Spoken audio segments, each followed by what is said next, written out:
ko maka-jump sa taas. O diba nakakagulat? Paano nga ba naka-jump ang isang 5-year-old sa 10 feet na diving board?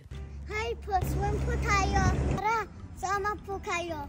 Chikahan po ulit tayo. Do this po kasama si mommy or daddy. Dapat po may kasama lagi. First stop, obstacle course. Una nilang pinuntahan yung obstacle course. Dito sa Logaringen, may rule. Pag below 12 years old, hindi pwedeng mag-isa. Kahit pwedeng mag-relax si daddy, mas pinili pa rin niyang sabayan si Ellie. Mas masaya po pag makasama. Diba po? Alam po ba? Sa Sweden, hindi lang basta required ang paglalangoy. Karapatan ito ng bawat bata. Dapat turuan ang mga estudyante na lumangoy ng 200 meters. Sa public pools naman, tulad ng sinabi ko, bawal ang bata kapag walang adult. Responsibility po ng parents ang safety. At syempre, may paboritong parte. Yung jump sa dulo. Medyo malalim para sa kanya. Pero dahil tinuruan namin siyang lumangoy, binibigyan siya ng chance mag-isa. With guide po, dito po yung outer pool. Sa labas, may dalawang slide. Isa ay parang wave slide at isa naman ay tunnel slide. Yung wave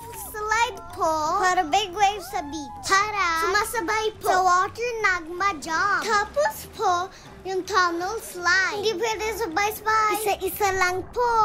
Hindi niya mapigilang ulit-ulitin kasi sobrang nag-enjoy talaga siya. Para todo-todo ang saya, huli naming pinuntahan ang diving area. May dalawang diving board, isang mababa at isang mataas. Ano po? Kaya ko po, kaya ko po jump. Tuloy po yung chika. Sa unang jump, todo cheer si Daddy kay Ellie habang binibigyan siya ng instructions. First jump po, fireball po agad. Isa pa po. At tinuruan pa nga ako mag-fireball.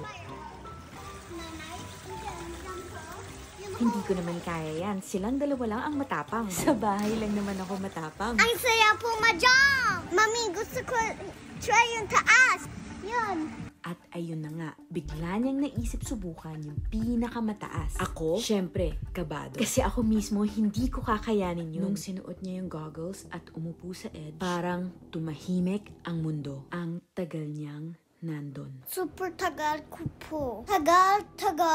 Parang may mini battle sa isip niya. Akala ko tatalon na. Pero hindi. Dahan-dahan siyang gumapang pabalik. Doon ko naramdaman baka natakot siya. Kaya si Daddy agad siyang sinundan. Walang tanong, basta andun lang. Agad ko siyang tinanong anong nangyari. Natakot ako konti. Pero try ako ulit. Hinikayat pa namin siyang maglaro na lang ulit sa labas. Pero hindi pa pala tapos si Ed. Gusto pa rin niyang subukan. At dahil ramdam namin ang tapang sa puso niya, pinili naming magtiwala. This time, nagawa niya. Tumalon ang 5-year-old naming anak. 10 feet diving board. 12 feet lalim yung pool. Mami, isa pa po.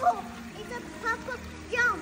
Anak, sana proud ka sa sarili mo. I am. Sa bawat hakbang, may konting kaba, pero pag todo ang suporta ng pamilya, para bang kaya ang lahat. Tandaan po, pag magja-jump or swim, dapat kasama po si mommy or daddy, or tita or tito. Pwede po lolo and lola. At inulit-ulit talaga niya ang talon. Brave talaga ako. Gusto niyo din po ba mag-swimming? Ano po?